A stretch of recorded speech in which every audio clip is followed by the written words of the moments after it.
A girl in a cafe.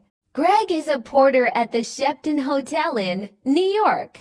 After work, he always goes for a coffee across the street.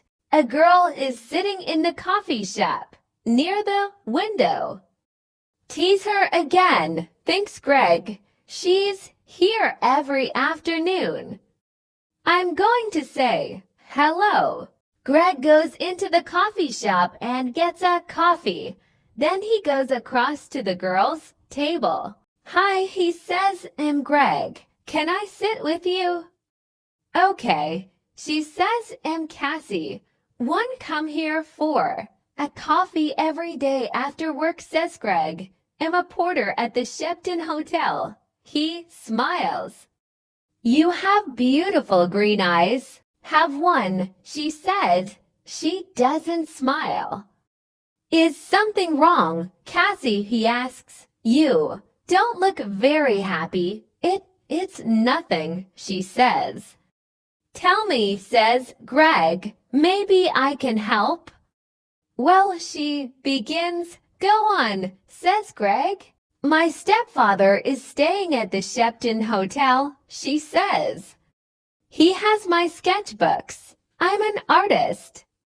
When I ask him to give them to me, he says, no, I want you to come back home to Boston. But I don't want to go back to Boston. He's not nice.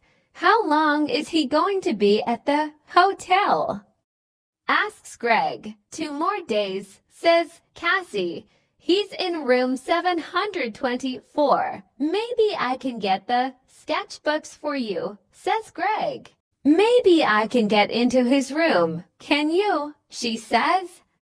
Meet me here tomorrow afternoon at 4:30, says Greg. Okay, thank you. Says Cassie, thank you very much.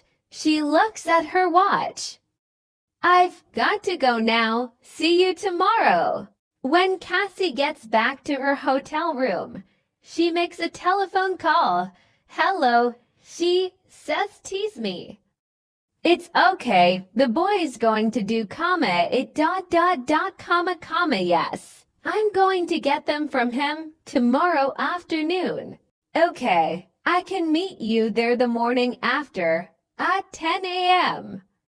Don't forget to bring the money, $2,000. Next morning, Greg arrives at work early. He goes to find room 724. I have to wait for Cassie's stepfather to go out, he thinks. I don't know his name, but it doesn't matter. Greg watches the door of room 724. He sees the girl come to clean the rooms. Some minutes later, a man comes out of room 724. That must be Cassie's stepfather, thinks Greg. He waits for the man to leave and for the cleaning girl to go into room 724. I need to look in the room, he thinks.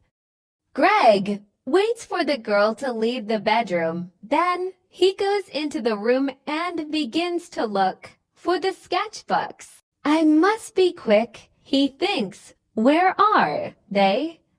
Suddenly, Greg sees the sketch books by the bed. Got them. He thinks. He begins to look at the pictures. Wow, Cassie is a great artist. These are good. Greg is leaving the room when he hears the cleaning girl call out to him. Hey, she says. What are you doing? Come back. Greg does not stop. Greg finished work that afternoon and leaves the hotel through a door in the next street. When he gets near the front of the hotel, he sees the man from room 724. That's him again, thinks Greg. That's Cassie's stepfather. Greg waits for the man to go into the hotel. Then he goes to the coffee shop. Cassie is at the same table in the coffee shop. Greg gets a coffee and goes to sit with her. I have them, he says, and he puts the sketchbooks on the table. That's great, says Cassie. How can I thank you, Greg? You can meet me later, he says, after I go home and change out of my porter's uniform. I'm sorry, Greg, says Cassie. I'll can't tonight, maybe tomorrow night. Okay, says Greg, tomorrow night. We can get something to eat first. Yes, okay, says Cassie. I have to go now, but meet me here tomorrow evening at 6 o'clock. Cassie gets up, ready to leave. Don't forget your key, says Greg. Oh, thanks, says Cassie. She takes it from him quickly. See you tomorrow. Greg is finishing his coffee when he sees his friend, Mike. You're in trouble, Greg, says Mike. Jake Russo's sketchbooks are not in his room 7-4, and there are CCTV pictures of you coming from that room. WH, who is Jake Russo? Asks Greg. Suddenly he's not feeling very well. An artist, says Mike. His pictures sell for thousands of dollars. And his sketchbooks sell for thousands, too. Do you have them? Asks Mike. No, a girl has them, says Greg. What girl? Asks Mike. A girl with green eyes, says Greg. And he tells Mike about Cassie and her stepfather. But it's not true, says Mike when Greg finished speaking. Jake Russo doesn't have a wife or a stepdaughter. You have to find that girl and get the sketchbooks, Greg, and you have to do it before the police find you. Greg walks home to his one-room apartment. How am I going to find her? He thinks. She has Jake Russo's sketchbooks now, so she's not going to meet me again. Is she going to sell them for a lot of money? There is a police car in the street next to Greg's apartment. Oh, no, he thinks. They're waiting for me. I can't get into my apartment now. That night, Greg sleeps on a train in the subway. But only the next morning, comma, hey, you? Says a man. He's the subway cleaner. Get up. You can't sleep here all day. Sorry, says Greg. People are arriving to get their trains now. One of them stops and looks at a photograph in his newspaper. And then at Greg. It's him, thinks the man. It's the young man in the newspaper photograph. The police are looking for him. Suddenly, Greg sees the man looking at him. And he sees his picture on the front of the man's newspaper. I have to get out of here quickly. He thinks. The man with the newspaper finds a policeman. It's him. He tells the policeman, the hotel porter, hey, you? The policeman calls too. Greg runs. Stop.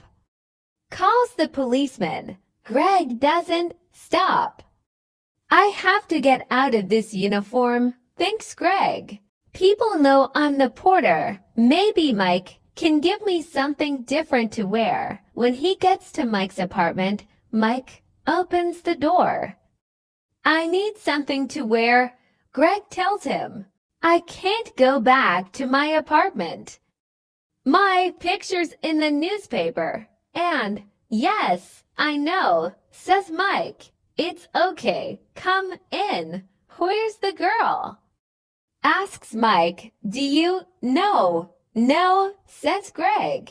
What can you remember about her? Says Mike. There must be something to help you find her. Yes. Greg says, suddenly, her key, a key to a room in the Dolphin Hotel. It's a small, cheap hotel near 42nd Street. She must be staying there. What's the time? Nearly 9 o'clock, says Mike. Maybe she's there now, says Greg. I have to go? Thanks, Mike. 20 minutes later, Greg is near the Dolphin Hotel. Am I too late, he thinks. Suddenly, Greg sees Cassie come out of the hotel. Cassie, he calls. Wait, I have to talk to you. Cassie sees him, but she doesn't stop. There is a car waiting for her. She says something to the driver and gets into it quickly. Oh, no. Says Greg, Pier 83, says an old man in the street. Greg looks at him. What? The girl is going to Pier 83, West 42nd Street, for the Circle Line boat, says the old man. Greg smiles. Thanks, he says, and he begins to run. Greg runs all the way to Pier 83. People are getting onto the boat, and he gets a ticket. On the boat, Greg looks for Cassie, but a woman with a newspaper is looking at him. Tease the young man in the picture. She tells the man with her, call the police, Eddie. The man gets his phone and calls the police. Sometime later, Greg sees Cassie. She is talking to a man. But Greg does not see. Two policemen get on the boat. They quickly find Greg. Where are Jake Russo's sketchbooks? The first policeman asks him. I don't have them. Says Greg, you don't want me, you want her. She has the sketchbooks. Hey, look. He's right, says the second policeman. The two policemen move quickly to Cassie and the man. I don't understand, says Cassie. How? The two of you are coming with us, says one of the policemen. You're in trouble. Later, Greg and a policeman take the sketch books back to the hotel. Jake Russo is very happy to see them again. I'm sorry, Mr. Russo, says Greg, and tells him everything. It's okay, says the artist, smiling, but stay away from girls with beautiful green eyes.